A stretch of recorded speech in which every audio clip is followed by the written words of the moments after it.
เอาขอมกขอบใจทั้งน้องหลายๆเด้อเนาะก็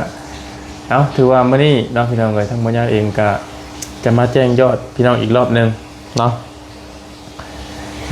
มาแจ้งยอดให้พี่น้องฟังอีกรอบนึงพี่น้องเลยก็คือเมื่อวานนี่มีอยู่4ล้านเมื่อวานนี้มีอยู่2ล้านกับ130,000กีบมื้อนี้มีอยู่4ล้านกับ260,000กีบพี่น้องเนาะเท่ากับเป็นอัน6ล้าน3แสนเนาะพี่น้องเลย90,000กีบเนาะพี่น้องเลยเนาะก็ถือว่ายอดน้องสั่งเงินสั่งชาน้องเพิ่นก็พุ่งขึ้นมาแต่ว่าในตอนนี้ก็ยังบ่ทันมีผู้ใหญ่คนติดต่อมาอีกเนาะพี่น้องเลยก็มีประมาณนี้เด้อพี่น้องเด้อสำหรับเงินของน้องพรพี่น้องเนาะก็คือตอนนี้พี่น้องอยากร่วมด้วยช่วยกันอีกก็ให้ยินดีพี่น้องเนาะถือว่ายังขาดหลายพี่น้องเลยก็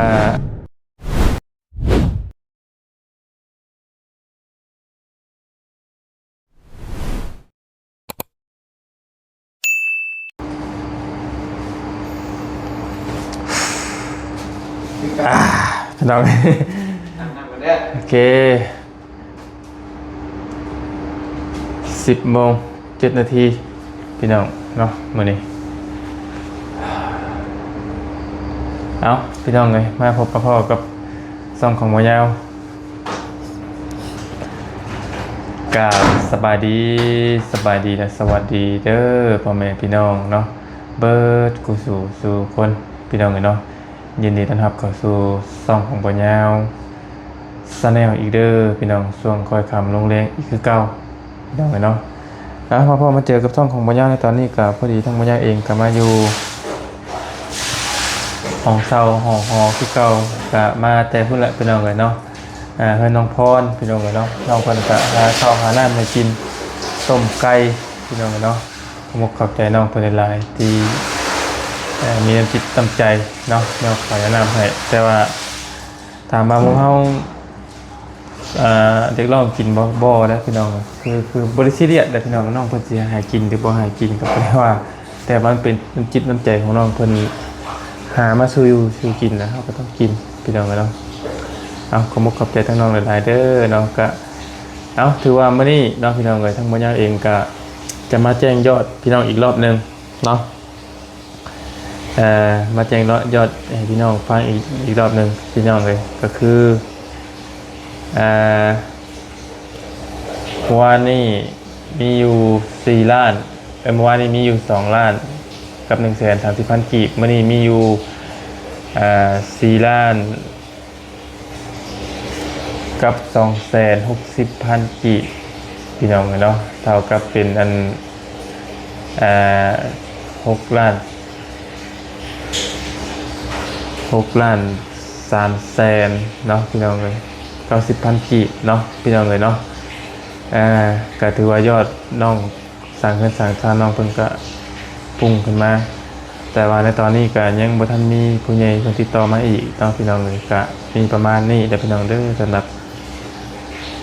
เงินของน้องพรพี่น้องเนาะก็คือตอนนี้พี่น้องอยากร่วมด้วยช่วยกันอีกก็ให้ยินดีพี่น้องเนาะถือว่ายังขาดหลายพี่น้องเลยก็ค่าสร้างพี่น้องเพิ่นได้เว้าอยู่20ล้านพี่น้องแต่ว่าทางบ่ยาวกับทางบ่เตียงต่อน้ำเพิ่น15ล้านพี่น้องก็พอฟังเนาะทางอันเพิ่นก็ซอยกันพี่น้องเอ้ย15ล้านก็ได้ก็ถือว่าเพิ่นก็ต่างหาต่างซอยนะเพิ่นเลยพี่น้องเพิ่นก็อีตัวสงสารนั่นแหละพี่น้องเลยสำหรับบ่ยาวว่า15ล้านก็ถือว่าบ่แพงนะพี่น้องก็ถือว่าพอไปพอมาพอฟังเนาะพี่น้องเลยส่วนเรื่องไปแก้ไม้แก้ตอกคนดินทรายกันอย่างคือทั้งน้องเพิ่นก็จัดการเองค่ะพี่น้องมาซอยพี่น้องเลยคือแก้ไม้แก้ตอกเพิ่นก็ใส่น้ำมูกน้ำมันให้น้องเพิ่นนั่นแหละเองน้องบางอันบางอย่าง เพิ่นพอยิบปืนซอยได้เพิ่นก็แล่นเฮ็ดเองนะพี่น้องเอ้ยแต่ว่าบ่ยอมรับว่าโอ้ทางครอบครัวน้องเพิ่นญาติพี่น้องเพิ่นแต่ละผู้แต่ละคนนี่แบบว่าซอยกันนะพี่น้องเอ้ยซอยกันแบบคนละไม้คนละมือจับซอยกันนะโอ้ยอมรับพี่น้องเอ้ยว่าเพิ่นมีน้ำจิตน้ำใจซอยกันเนาะก็เห็นภาพนั้นน่ะก็รู้สึกดีใจพี่น้องเอ้ยคนที่เฮาไปเฮาเป็นคนที่ไปซอยเพิ่นอย่างเฮาเห็นภาพแบบเพิ่นสามัคคีกันเฮาก็ดีใจพี่น้องเอ้ยถือว่าเห็นแล้วก็โอ้เขาทาดีขนาดพี่น้องก็เพราะว่าเห็นบางครอบครัวที่ผ่านมาบางคนก็บ่ได้สามัคคีกันนะพี่น้องอิจฉาตาร้อนกันซับเนาะแต่ว่าอันนี้ก็ถือว่าโอเคอยู่จักแลหล่นไปพี่น้องเลยเนาะก็บ่กล้าการันตีพี่น้องเลยสำหรับคลิปนี้ก็ทั้งมาเจ้าเองก็บ่มีหยังหลายพี่น้องเลยก็มาแจ้งยอดแจ้งพี่แจ้งน้องอีกรอบนึงพี่น้องเลยว่า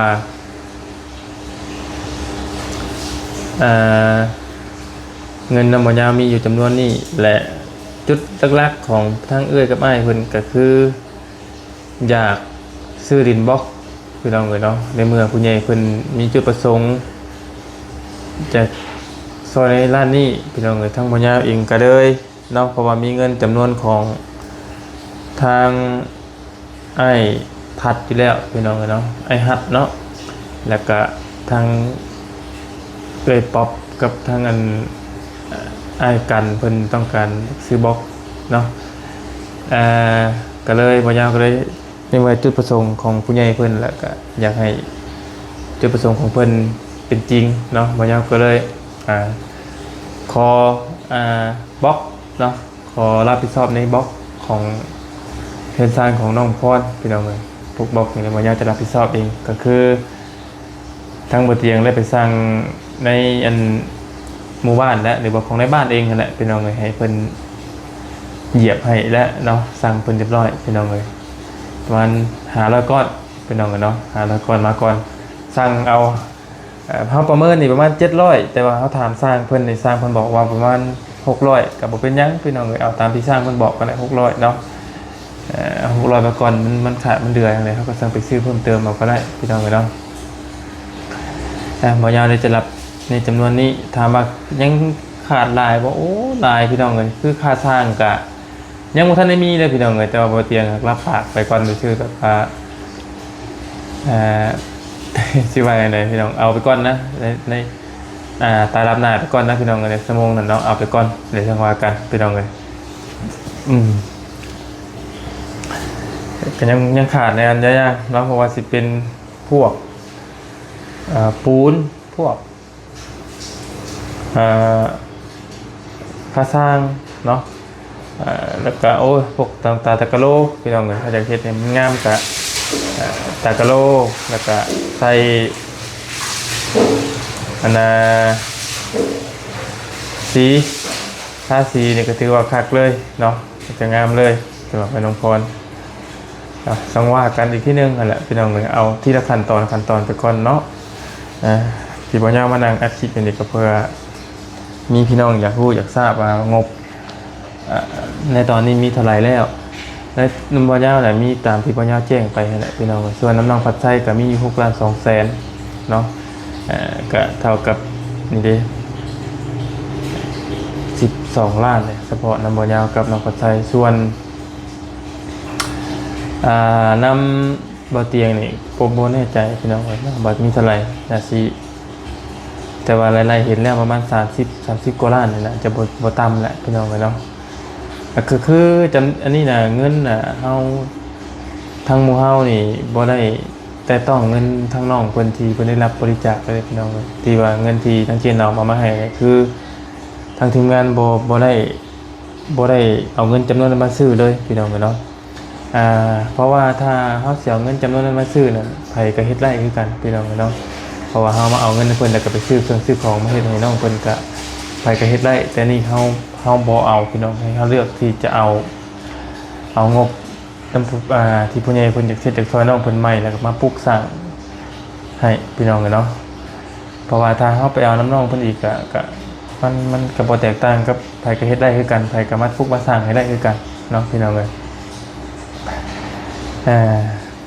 ก็ส่วนเงินที่น้องที่เจน้องมอบให้น้องเพิ่นนั่นก็คือบ่ยาวได้เว้าหลายๆคลิปแหละพี่น้องเอ้ยว่าคือเอาไว้ให้น้องเพิ่นตั้งโตเนาะตั้งตนตั้งโตให้น้องเพิ่นไว้เลี้ยงลูกเลี้ยงเต้าอะนะพี่น้องเอ้ยประมาณนั้นพี่น้องเอ้ยเนาะส่วนเงินที่เขาจะปลูกสร้างเงินทานนี่สิได้เท่าไหร่เนาะที่เก็บกันได้เท่าไหร่ที่ช่วยน้องเพิ่นได้สำไรนี่ก็ขึ้นอยู่กับบุญวาสนาของน้องเพิ่นพี่น้องเอ้ยคือไล่สำไรเฮาก็สำนั่นแหละพี่น้องเนาะเฮาก็บ่สามารถไปบีบบังคับใครมา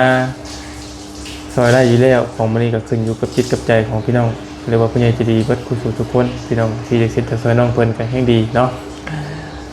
ประมาณนั้นพี่น้องส่วนสำหรับน้องปินนี่ก็คือตอนนี้ทั้งมะยาววันนี้ก็ไม่ได้ไปเยี่ยมพี่น้องเพราะว่าก็บุญน้ำซื้อเครื่องซื้อของน้ำบ่เตียงก็มาเฮือนทางน้องพรนั่นแหละพี่น้องเลยกับบริเวณยังจิไปหาน้องเพิ่นอยู่เนาะเพราะว่ามะยาวก็บอกน้องเพิ่นแล้วว่าถ้าสิเมื่อใดก็บอกอันมะยาวเด้อเนาะสิได้ไปลำลาน้องเพิ่นทรงคารถคารางตามที่บ่ยาวมีแหละพี่น้องก็มีแต่บ่หลายแหละ100,000-200,000แล้วก็พอซอยน้องเพิ่นได้อยู่เนาะถ้าหลายกว่าหันบ่ยาวก็ยอมคือกันเพราะว่าบ่ยาวก็หาเช้ากินค่ำคือกันเนาะพี่น้องเอ้ยก็นี่แหละแต่ว่าจิตใจเฮาจากซอยค่าห้องก็คือว่าเนี่ยพี่น้องออกกับบ่น้องปัดไส้เนาะอาศัยว่านอนนํกันเพื่อหยังเพื่อประหยัดนี่แหละพี่น้องเพื่อประหยัดค่าห้องเท่านี้เนี่ยบ่อยากพุ่มเพื่อยหลายเนาะเพราะว่าพวกของกินคุมื้อนี้มันก็แพงพี่น้องก็ยกตัวอย่างคือถ้วยเพอนึงนี่ก็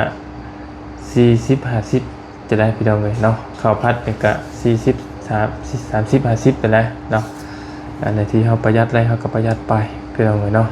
ก็บ่ว่ากันเพราะว่านี่เฮาก็มาด้วยจิตด้วยใจเฮาเองเนาะพี่น้องคือบ่ยาวก็ต้องการมาซอยทั้งบ่เตียงเนาะเพราะว่าเพิ่นมาผู้เดียวมันก็บ่สะดวกในการหลายอันหลายอย่าง1มา2เดินทาง3มาคือโอ้นี่แหละพี่น้องประมาณเมืองเพิ่นเฮาก็ต้องมีพรรคพวกมีกลุ่มนำแน่เนาะเพื่ออบอุ่นกันนี่แหละพี่น้องเอ้ยผู้เดียวก็เทียมดิไปใส่มาใส่มันก็บ่หยังมันก็บ่บ่คืออยู่บ้านเมืองเจ้าของเด้พี่น้องเอ้ยขนาดอยู่บ้านเมืองเจ้าของเองแท้ผู้เรื่องผู้เดียวนี่ก็ยังยากเนาะอันนี้ก็เลยมาอบอุ่นเป็นทีมกันนั่นแหละพี่น้องเอ้ยเนาะเฮาก็บ่ได้หวังหยังมากมายแต่ว่าทางเฮาไล่มาจากไสกับพี่น้องก็คือสิพอฮู้ดีเนาะพี่น้องเอ้ยได้มาจากโฆษณาที่พ่อแม่พี่น้องเบิ่งให้นี่แหละพี่น้องเอ้ยเนาะพ่อแม่พี่น้องเพิ่นสนับสนุนในด้านทั้งนี้ก็เฮาก็พอได้เลี้ยงลูกเลี้ยงเต้าในครอบในครัวนั่นแหละพี่น้องเอ้ยเนาะแต่ก็บ่ว่ากันก็เฮาก็บังคับให้บ่ได้เนาะในการเบิ่งคลิปเบิ่งหยังก็บางเพิ่นอยากเบิ่งให้เป็นกำลังใจเฮาแฮงเป็นถือว่ายังเป็นแรงบันดาลใจให้เฮาเฮ็ดคลิปนั่นแหละพี่น้องเนาะก็เพิ่นมันก็เป็นแรงบันดาลใจอีกแบบนึงนะพี่น้องที่เพิ่นกดไลค์กดแชร์ให้เฮานี่เนาะดีมุกดีใจคือกันมีเหือมีแฮงขึ้นทันทีเนาะสำหรับมื้อนี้ก็โอ้ยพากันมั่างเพื่อนน้องพรเนาะจติพี่น้องเพิ่นน้องเพิ่นเป็นคนซอยพากันมั่างซอยเฮาก็จับซอยน้องเพิ่นเล็กๆน้อยๆนี่แหละพี่น้องเอ้ยแล้วก็เพิ่นบ่อยากให้เฮาเฮ็ดแหละเนาะตามพอยาว่าสิพากันยกกระสอบทรายทั้งน้องเพิ่นเกรงใจนี่แหละพี่น้องก็ว่าง่ายๆกันเนาะแต่ว่าเฮาก็พยายามยกก็อยากให้เป็นกันเองนะพี่น้องบ่อยากให้เพิ่นแบบเก่งเท่าไหร่เนาะเพิ่นก็เก่งเฮาแบบโอ้บ่อยากให้เฮายกช่ำนะพี่น้องเนาะพากันมั่างสบายพี่น้องเลยมั่างคอนใส่ต้อมรถพี่น้องกันเนาะแต่ว่าตัวกอตัวเสียดนี่แหละก็สิเฮิงเติบพี่น้องกันเนาะสำหรับอันคลิปนี้ก็มาแจ้งพี่แจ้งน้องเนาะพี่น้องเลยงบเพื่อนซานน้องน้อยน้องพรพี่น้องเลยเนาะมาได้เดี๋ยวเด้อพี่น้องเลย6,300,000กับ90,000นั่นแหละพี่น้องเลยก็โอ้ดีใจหลายๆพี่น้องที่ได้มาฮอดในจุดนี้เนาะพอยาวก็ รู้สึกว่าดีใจที่เจ้าของ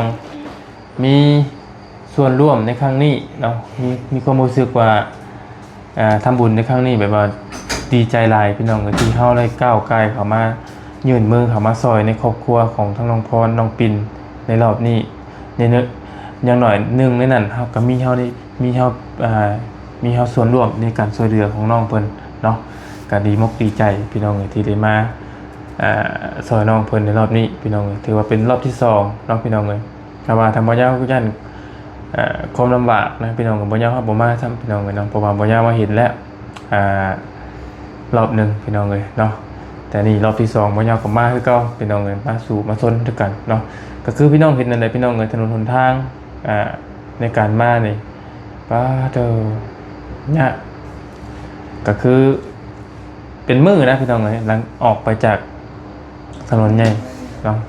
ไกลพอสมควรบ่แม่นมาใกล้ๆแต่ก็สู่ซนเนาะ